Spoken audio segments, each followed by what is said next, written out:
Parce que là, on nous a enfermés pendant 2 ans. On a muselé nos enfants dans les écoles. On nous a enfermés pendant 2 ans. Vous n'êtes pas dans la vraie vie. On n'est pas dans la vraie vie, ça vous. Mais oui, parce que les écoles en France, elles ont été... Ben oui, parce que les gens, ils pourront vérifier. Les écoles, elles ont été fermées en mars, elles ont rouvert le 11 mai 2020 dans notre pays.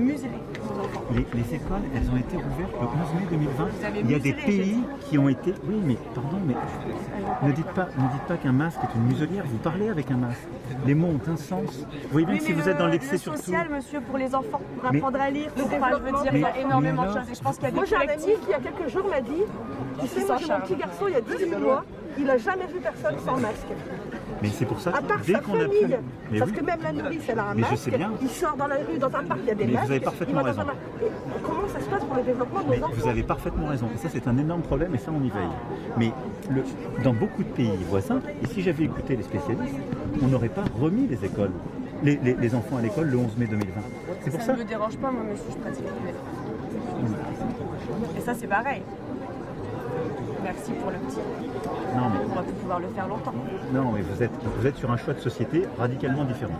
J'entends. C'est pas radical, les enfants sont socialisés, elles ont déjà été scolarisées. Voilà, mais bon, ça n'a rien de radical. Moi, je pense que si vous voulez justement vous parler de la question sociale ou autre, des enfants qui n'ont pas les moyens, qui sont dans des familles qui n'ont pas les moyens, parfois leur seul repas quotidien, ils l'avaient à l'école. Donc je suis fier d'avoir rouvert les écoles le 11 mai.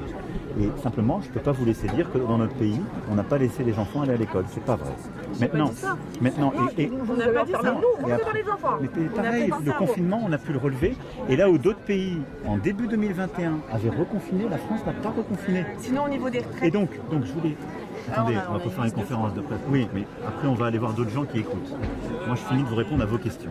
Parce que je suis courtois.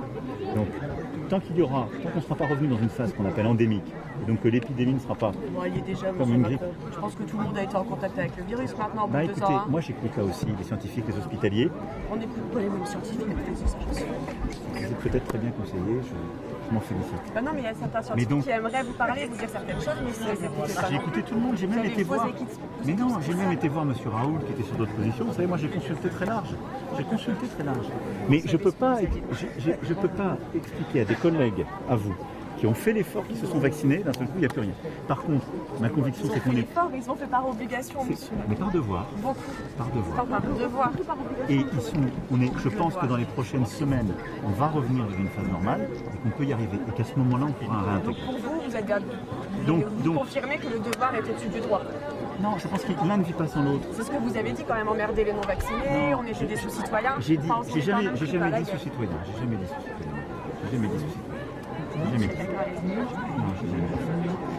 Jamais dit, c'est pas mes formes.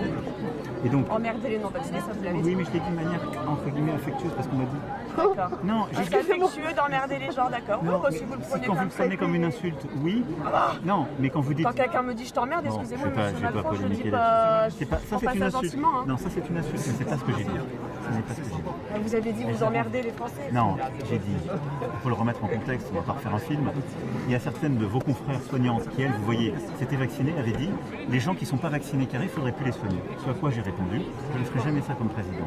On soignera toujours les gens, quel que soit leur choix. Mais un de mes prédécesseurs, Georges Pompidou, disait on n'est pas là pour emmerder les Français. Je vous dis, voilà, on met des contraintes. Donc moi, je suis un peu là pour essayer d'emmerder ceux qui ne sont pas vaccinés. C'était pas une insulte, c'était dans un contexte. Donc si vous repassez, ça valait jusqu'où d'emmerder les vaccinés? Et donc, je dis juste que tant qu'on est dans la phase aiguë, on continuera de mettre des contraintes sur celles et ceux qui soignent. Ensuite, alors qu'est-ce que vous appelez phase aiguë? Parce que là, vous venez de dire que ça baisse. Il faut combien de temps de baisse pour que ça se soit fait? Regardez dans les hôpitaux, toutes celles et ceux qui sont dans les... C'est mon filleul qui travaille en réanimation, il m'a dit que... Eh bien, c'est très bien. Moi, j'entends aussi toutes celles et ceux qui, depuis 2 ans, travaillent d'arrache-pied. C'est ça la réalité.